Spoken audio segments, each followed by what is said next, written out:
Before you turn 75, there are habits you've carried for decades, loyalties, routines, even relationships that no longer serve the life you deserve.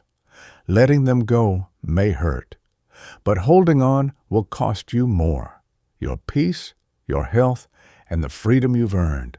There are things we carry into our 70s that we never meant to hold this long.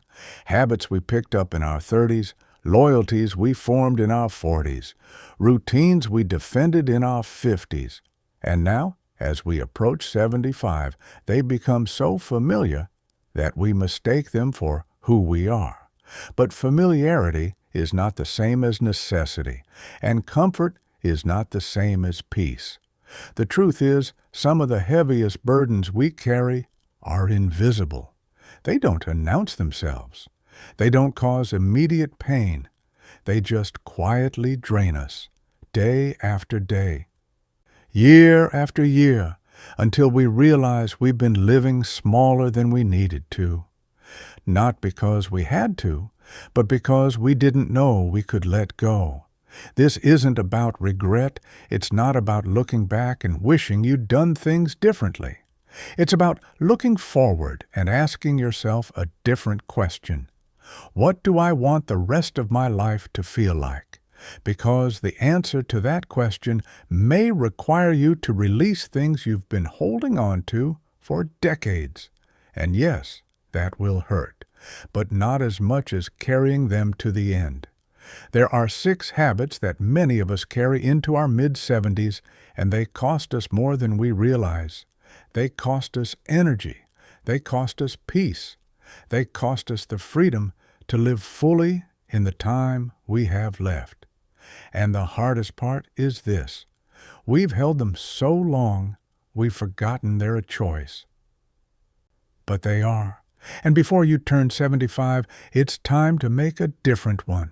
The first habit is one of the most painful to name because it involves people we love, or people we once loved, or people we feel we're supposed to love. It's the habit of staying loyal to people who no longer honor you.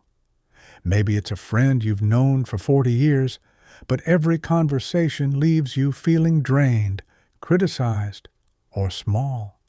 Maybe it's a family member who only calls when they need something, but never asks how you're doing. Maybe it's someone who used to be close, but over time the relationship became one-sided, and you're the one still holding it up. We tell ourselves it's loyalty. We tell ourselves it's love. We tell ourselves we're being kind. But loyalty to someone who doesn't respect you isn't love. It's self-abandonment. And the older you get, the less time you have to spend on relationships that take more than they give. This doesn't mean cutting people off without cause. It doesn't mean being cruel or cold. It means being honest. It means recognizing when a relationship has run its course, or when someone you once trusted has changed in ways that no longer align with who you are. It means accepting that some people were meant to walk with you for a season, not a lifetime. And it means giving yourself permission to step back, even if it feels like betrayal, even if they don't understand, even if it hurts. Because here's what we don't talk about enough. Staying in relationships that diminish you doesn't just hurt your feelings. It affects your health. It affects your sleep. It affects your ability to feel safe in your own life. And at 75, you don't have the energy to recover from that kind of damage the way you used to. You've earned the right to surround yourself with people who see you, value you, and treat you with the care you deserve. And if someone in your life can't do that, it's not your job to teach them. It's your job to protect yourself. Letting go may hurt, but staying will cost you more. The second habit is closely related to the first, but it goes deeper. It's the habit of living to please others at your own expense. For many of us, this started early. We learned that being agreeable made life easier, that saying yes kept the peace, that putting others first was the right thing to do. And for a long time, maybe it was. But somewhere along the way, it stopped being kindness and became a cage. You say yes when your body says no. You smile when you're exhausted. You agree to things you don't want to do because you're afraid of disappointing someone or being seen as difficult or causing conflict. And over the years, you've become so good at shrinking yourself to fit other people's needs that you've forgotten what your own needs even are. This is especially common in women who spent decades caring for children, spouses, parents, or all three. The role of caregiver became so central to your identity that you stopped asking what you wanted, because what you wanted didn't seem to matter. But it does. It always did. And now, as you move toward 75, it's time to remember that. People-pleasing isn't generosity. It's self-erasure. And the cost of it shows up in your body, in your exhaustion, in your resentment, in the quiet feeling that no one really sees you because you've worked so hard to make sure they don't have to. But here's the truth. The people who truly love you don't need you to be small. They don't need you to always agree. They don't need you to sacrifice your peace to make them comfortable. And if someone does need that from you, then the relationship isn't built on love. It's built on control. Reclaiming your voice now is not selfish. It's not rude. It's not unkind. It's an act of dignity. It's saying, after all these years, I matter too. And that doesn't make you a bad person. It makes you a whole one. The third habit is one we often don't notice until it becomes overwhelming. It's the habit of holding on to clutter, possessions, and the past. Walk into your home and look around. How many things are you keeping because you might need them someday? How many objects are tied to memories you no longer revisit? How many drawers, closets, and corners are filled with things you don't use, don't love, and don't even remember you have? For many of us, our homes have become museums of our own lives. Every box is a story. Every piece of furniture is a memory. Every item we keep is a small act of resistance against time. We tell ourselves we're being practical. We tell ourselves we're being sentimental. But deep down, we're afraid.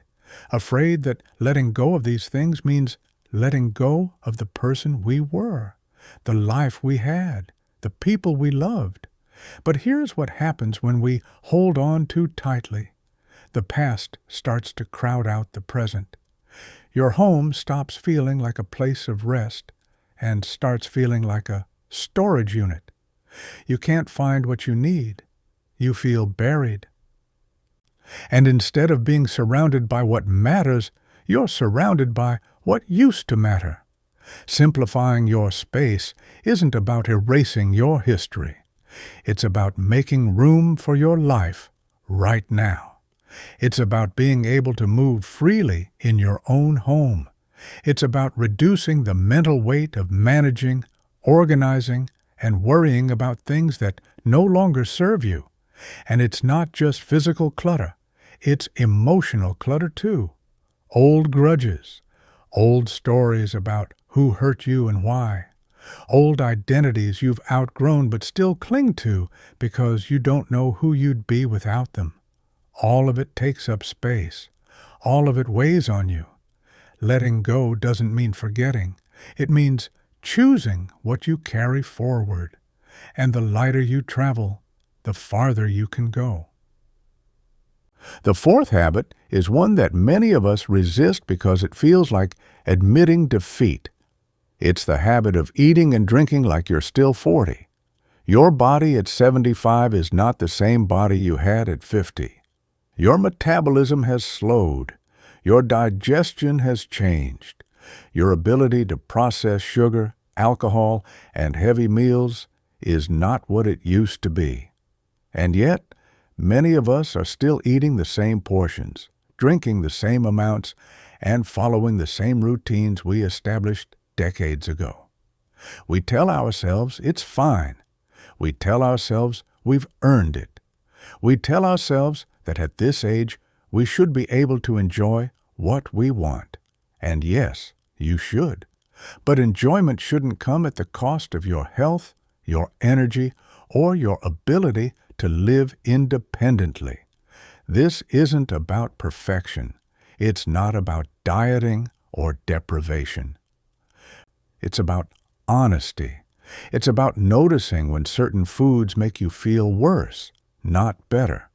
It's about recognizing when that extra glass of wine at night is affecting your sleep, your balance, or your clarity the next day. It's about adjusting your habits to match the body you have now, not the body you wish you still had. The truth is, small changes can make a profound difference.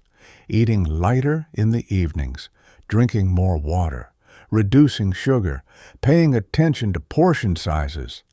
These aren't punishments, they're acts of self-respect.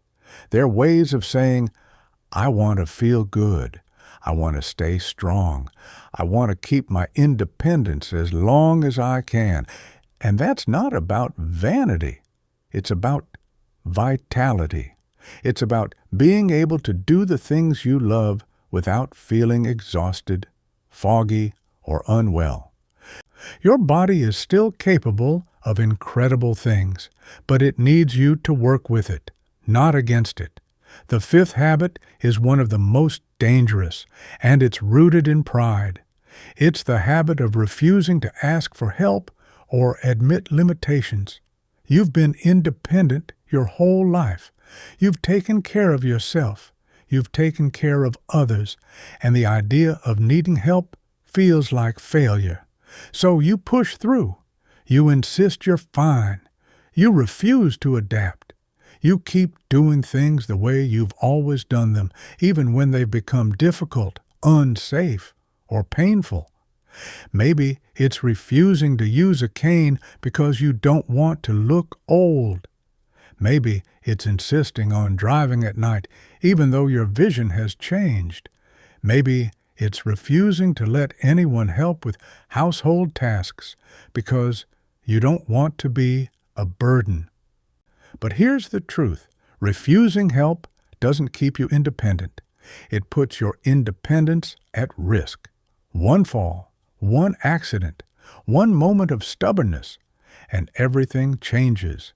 Your ability to live on your own terms can disappear in an instant, not because you were weak, but because you were too proud to be wise.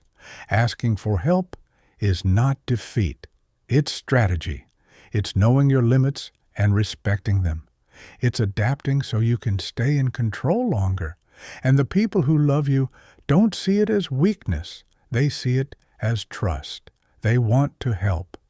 Let them. The sixth and final habit is perhaps the quietest, but it carries the most weight. It's the habit of staying silent about what you really want. You haven't told your children what kind of care you want if something happens. You haven't told your spouse what would bring you peace at the end.